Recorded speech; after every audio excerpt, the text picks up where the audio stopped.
არასამთავრობო ორგანიზაცია ახალგაზრდა იურისტთა ასოციაციის ინფორმაციით ადამიანის უფლებათა ევროპულმა სასამართლომ უცხოეთის აგენტების რეგისტრაციის აქტზე ეგრეთ წოდებულ ფარაზე საიას სარჩის განხილვა დაიწყო. სტრასბურგის სასამართლომ საქმე წარმოებაში ყველა მუხთან მიმართებით მიიღო და როგორც კორესპონდენციაში ამითითებული, შეიძლება მნიშვნელოვანი ზეგავლენის მქონე საქმის სტატუსი მიენიჭოს. საიას ცნობით ეს ნიშნავს, რომ სტრასბურგის სასამართლო საქმეს პრიორიტეტულ რეჟიმში განიხილავს, რადგან იგი ფუნდამენტური მნიშვნელობის სამართლებრივ პრობლემას ეხება. საქმესთან დაკავშირებით სასამართლომ შეკითხვები იუსტიციის სამინისტროს გამოუგზავნა. ქართულ სახელმწიფოს პოზიციის წარსადგენად ვადად 2026 წლის 21 ივლისი განესაზღვრა. ამის შემდეგ პროცედურის თანახმად საპასუხო წერილობით კომუნიკაციას მომჩივანი მხარე წარადგენს.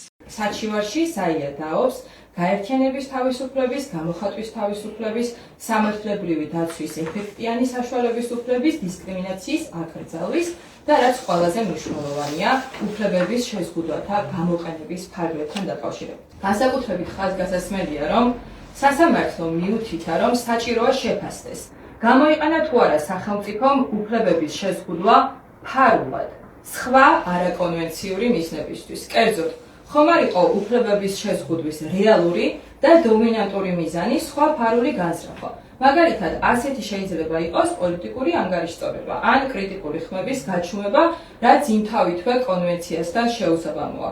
ის რომ ეს ასეა, დასტურდება არაერთი სხვა საერთაშორისო მექანიზმის შეფასებით, რომლებმაც დეტალურად მიმოიხილეს ის შემზღუდველი საკანონმდებლო სივრცე, რომელიც საქართველოში სამოქალაქო და მედია ორგანიზაციების წინააღმდეგ 2024 წლიდან მოქმედებს. უცხოეთის აგენტების რეგისტრაციის აქტი ქართულმა ოცნებამ 2025 წლის 1 აპრილს მიიღო. ამავე წელს საიამ კანონი 6 მომჩივანის ახალგაზრდა იურისტთა ასოციაციის სტუდია მონიტორის საქართველოს ამბებისა და მათი ხელმძღვანელი პირების სახელით გაასაჩივრა. არასამთავრობო ორგანიზაციის შეფასებით ეგრეთ წოდებული ფარა ადამიანის უფლებების სფეროში საქართველოს საერთაშორისო ხელშეკრულებებსა და საქართველოს კონსტიტუციას არღვევს და დამოუკიდებელი სამოქალაქო საზოგადოებისა და მედიის გაჩუმებას, დისკრედიტაციას და დევნას ისახავს მიზნად. მნიშვნელოვანია ქართულმა საზოგადოებამ იცოდეს, რომ კანონმდებლობის რეალური შინაარსი არ განისაზღვრება მხოლოდ მისი ტექსტით, ხოლო სხვა ქვეყნებში მოქმედი კანონმდებლობის პირდაპირ გადმოტანა ვერ უზრუნველყოფს მის იდენტურ ფუნქციონირებას.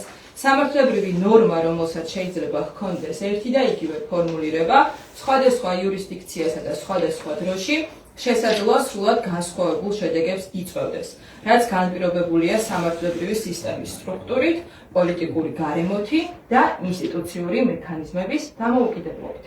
სწორედ აქედან გამომდინარე, საჩივარში დასაბუთებულია, რომ ბუნდოვანი ნორმების პარალელურად კანონის აღმასრულებელ სუბიექტებს წარსულში ანტიკორუფციულ ბიუროს ახლა მის სამართალ მემკვიდრეს, ასევე პროკურატურასა და სასამართლოს კუთხით მათ მინიჭებული აქვთ დაუბალანსებელი უფლებამოსილებები, რაც ზრდის კანონის თვითნებური გამოყენების რისკებს. ამასთან დიდია ის მსუსხავი ეფექტი, რომელიც ამ ტიპის აღსრულების მოლოდინში შესაბამის სუბიექტებს, ადამიანებსა და ორგანიზაციებს შეიძლება ჰქონდეს. საიას მიერ გამართულ პრესკონფერენციაზე სარჩელის შესახებ სტუდია მონიტორის დამფუძნებელმა ნინო ზურიაშვილმაც ისაუბრა. მისი თქმით, სტრასბურგის სასამართლოს მხრიდან ამ საჩივარზე სწრაფი რეაგირება დამოუკიდებელი მედიის გადასარჩენად დიდი მხარდაჭერა.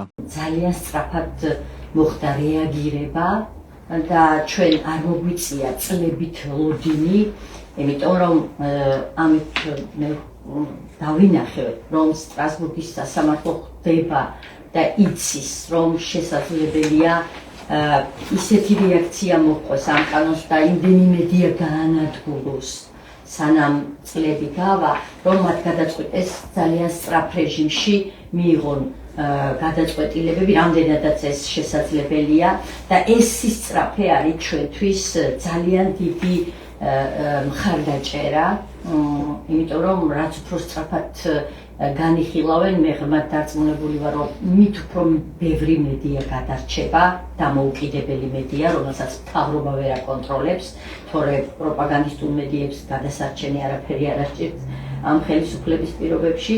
სტრასბურგის სასამართლოს მიერ ეგრეთ წოდებულ ფარაზე საიას საჩივრის მიღებასთან დაკავშირებით იუსტიციის სამინისტრომ კომენტარი უკვე გააკეთა. ბექა ძამაშვილი ამბობს, რომ ევროპული სასამართლო საჩივარს სტანდარტული პროცედურით განიხილავს და ამიტომ გადაწყვეტილების მიღება მომდევნო წლამდე მოსალოდნელი არ არის.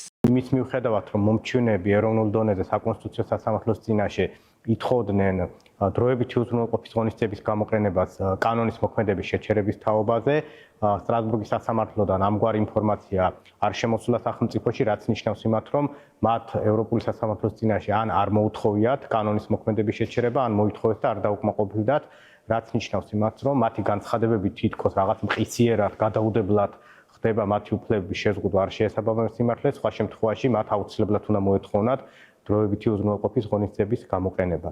ასევე მნიშვნელოვანი აღინიშნოს, რომ ევროპულმა სასამართლომ შეკითხვები დაუსვა ორივე მხარეს, როგორც სახელმწიფოს, ასევე მომჩივნეებს. მათ შორის მნიშვნელოვანი აღინიშნოს, რომ საქმე განიხილება როგორც დასაშვებობის ეტაპზე, ასევე არსებით ნაწილზე, ანუ ევროპულმა სასამართლომ მათ შორის კითხვა დასვა საერთოდ რამდენად შეიძლება მომჩივნები ჩაითვალონ მსხვერპლებად. ან შეიძლება საერთოდ ამ განხილვის შემდეგ დაუშვებლადაც კი გამოცხადდეს. ამდენად ეს განხილვის ეტაპი საზოგადოებისთვის რო ცნობილი იყოს, შეეხება როგორც დასაშვებობის ნაწილს, ასევე არსებით ნაწილს. საი ასევე აცხადებს, რომ ადამიანის უფლებათა ევროპულმა სასამართლომ 136 ორგანიზაციისა და 4 პირის ერთობლივი საჩივრის განხილვა, რომელიც უცხოური გავლენის გამჭვირვალობის კანონს, ეგრეთ წოდებულ რუსულ კანონს ეხება, ფაქტობრივად დაასრულა.